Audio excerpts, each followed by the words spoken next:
Hi guys, welcome back to my channel.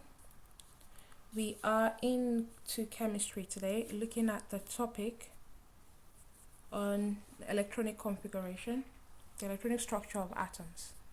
So going straight into it, please like, share and subscribe. Right, question 2 says the electronic structure of the atoms of 5 elements are shown in the figure below. So these are 5 elements here.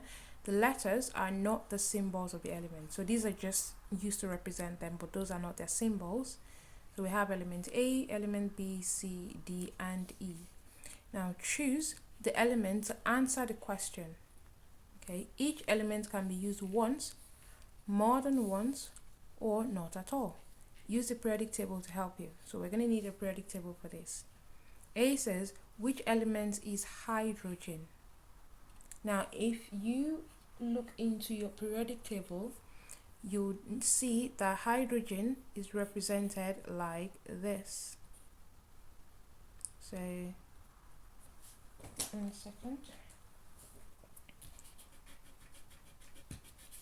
So the atomic number is 1 there, and the mass number is also 1. And basically what that means is that hydrogen has only 1 electron in its outer shell, and it also means that it has only 1 shell anyway. So that would mean that that's element B. Element B is the only one that has just 1 electron. So each little cross there represents an electron. So our answer is B. Which element is a halogen? Now, if you're familiar with your periodic table, all group 7 elements are referred to as halogens. Okay, so now the reason they are called group 7 is because they have 7 electrons, okay, in their outer shell. So now we need to go here and count. So let's start from A. The outer shell for A has just 1 electron on it. Each ring forms a shell, right? It's called a shell. The outer shell for B, we already established, has just 1 electron. The outer shell for C has 1, 2, 3, 4, 5, 6, 7, 8. So that's definitely not a halogen. The outer shell for D has 1, 2, 3, 4, 5, 6, 7. So D is a halogen. And we'll just check E just to be sure. The outer shell for E has just 1 electron. So our answer there is D. D is a halogen. Okay. Moving on to question C. C says, which element is a metal in the same group of the periodic table as element A? Okay, so we know that group 1 and group 2 are non-metals. So if you remember about your periodic table, so we know group 1 and group 2, they are metals, right? So group 1 means the ones that have 1 electron in their outer shell, and group 2s have 2 electrons in their outer shell. Now A has 1 electron in its outer shell. Okay, now the only other one that will be in the same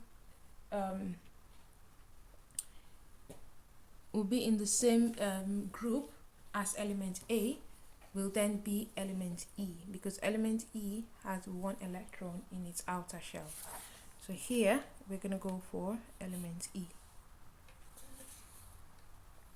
For D, which elements exist as single atoms? Now, we know that there are diatoms and then there are monoatoms. So single atoms are monoatomic. So they exist as single atoms, right? For example, diatomic molecules, elements are the ones that you have to write as O2. You can't have it as O. So oxygen exists as O2, not just as O. Okay, so but elements like sodium can exist as just Na, not Na2. Okay, so this is monoatomic. This one is diatomic. Now they're asking you which element exists as a single atom, so which is a monoatomic. So let's go to the image that we have. The one that can exist as a single atom, all its electron shells, the outer shell is filled up already, so it does not need to bond either with itself or with any other atom because it has completed the octet role. It has 8 on the outer shell, so our answer for that will be element C.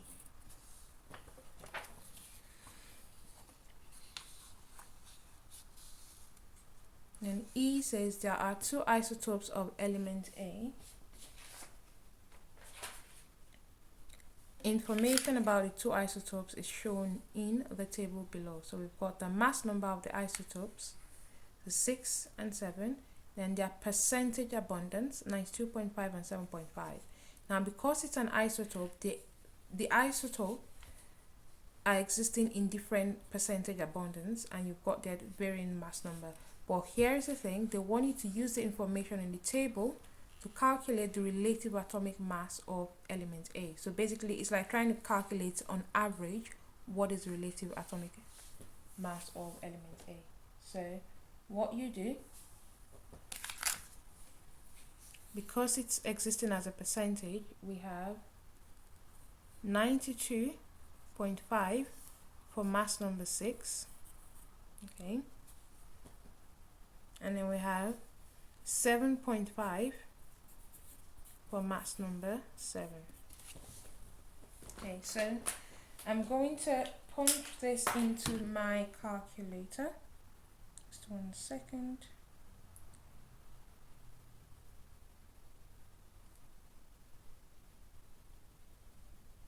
I'm just trying to get my calculator. Okay, so if we have 92.5 times by 6, so this is 555, and then 7.5 times by 7 for 52.5.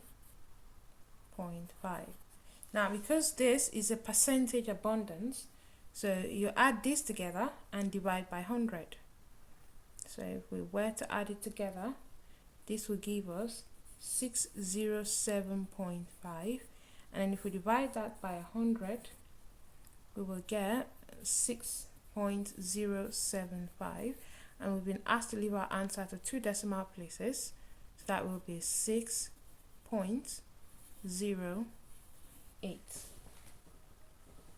and that will be the relative atomic mass of that substance on average.